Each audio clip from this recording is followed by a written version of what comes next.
임금날이? 말이 안 된다. 한 번 잡아먹은 홀령을 그리 쉽게 놔준다고? 일부러? 대체 왜? 더 빼앗겼다. 그리 원한이 더 차오르구나. 천년을 살아도 단 한 번도 가져보지 못한 감정. 그가 처음으로 흘린 눈물은 사랑이었다. 피로 쓰인 진실, 원한으로 뒤덮인 운명, 팔척귀의 저주가 다시 깨어나는 밤. 지금부터 귀공 시작하겠습니다. 숨죽인 침묵 속에서 왕 이정은 무거운 숨을 내쉬었습니다. 그가 읽고 있던 것은 바로 광화문집, 100년 전 연종의 피난과 조선이 숨겨왔던 진실이 담긴 책이었습니다. 이 모든 것이 과인의 선대왕이 쌓아올린 죄업이란 말이냐. 책 속에는 팔척귀의 첫 기원과 함께 그날 밤 죽어간 자들의 기록이 담겨 있었습니다. 해진 하늘 아래 그 용담골에서 적도 아닌 임금에 의해 마을은 불살려지고 그 안에서 죽어가던 사람들의 울부짖음. 이 나라가 지은 죄, 피로 쓴 역사를 읽고 만 것이었습니다. 동시에 강철과 여리는 용담골을 향해 걷고 있었습니다. 여리는 주변을 둘러보며 낮게 말했습니다. 이상하다. 귀신의 기운이 아니라 사람의 피냄새가 나는 듯하구나. 그 순간 검은 바람이 강철의 옷자락을 휘감으며 붉게 물들였습니다. 여리는 놀라며 뒤로 물러섰습니다. 그건 팔척귀의 기운이다. 강철은 미동도 없이 그 자리에 서 있었습니다. 이무기인 그의 몸속 깊은 곳에서 무언가가 서서히 깨어나고 있었습니다. 이 기운, 나를 이끌던 천년 전 그 밤의 파문이로다. 한편 원자의 방에서 음한 기운이 되살아나며 가섭스님은 팔척귀가 다시 원자의 몸에 빙의되고 있음을 알게 되죠. 이미 세자의 눈빛은 텅 비어 있었고 그의 입에서 새어나온 목소리는 더 이상 아이의 것이 아니었습니다.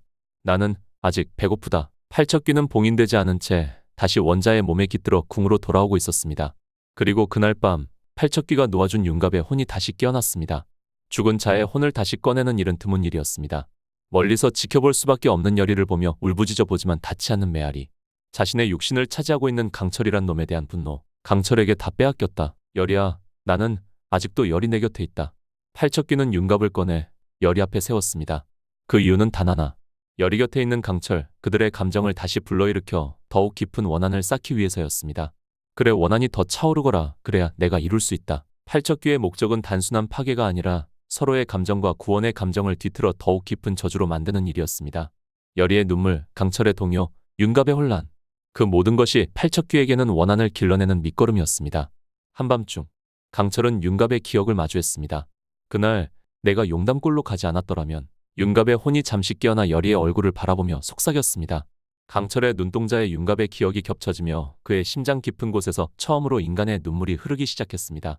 나는 지금 누구란 말이냐? 강철이냐? 윤갑이냐? 한편 원자가 다시 빙의되었다는 것을 안 왕 이정. 광화문집의 진실을 알고 난 왕은 더 이상 시간을 지체할 수 없다는 사실을 깨닫습니다. 궁을 비운 사이 팔척귀로부터 중전과 원자를 지켜준 가섭스님의 도움을 받아 풍산을 죽이고 팔척귀를 봉인하려는 계획을 세웠습니다. 시간이 없습니다. 맹청의 문을 열고 들어서며 외쳤습니다. 풍산을 베어라.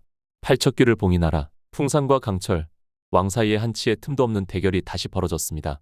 그러나 그 순간 팔척귀가 빙의한 풍산이 들고 있던 칼이 봉인함을 들고 서 있던 여리 쪽으로 휘둘러졌습니다. 강철이 몸을 던져 그녀를 막았습니다. 피가 튀고 그의 몸이 바닥으로 쓰러졌습니다. 여리는 비명을 질렀고 강철은 피투성이가 된 채 그녀를 바라보며 옅은 미소를 지었습니다. 사랑하는 사람을 지켜냈다는 안도감? 멀지 않은 곳에서 그 모든 광경을 지켜본 윤갑은 여리를 향한 강철의 사랑을 확인하며 분노에 가까운 질투를 하는 모습이 그려집니다.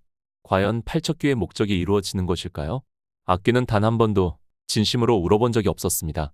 그런데 그날 그 밤 여리 앞에서 강철은 울고 있었죠. 인간의 감정을 느낄수록 여리를 사랑하는 마음이 깊어질수록 이무기로서의 힘을 잃어가는 강철. 이러다 여리를 지키지 못할 수도 있다는 불안함. 진실의 무게가 피보다 무거운 밤. 강철과 윤갑, 여리의 운명은 어디로 향하게 될까요? 회가 거듭될수록 폭발하는 미스터리 멜로 사극 귀궁. 다음 이야기를 놓치지 마세요.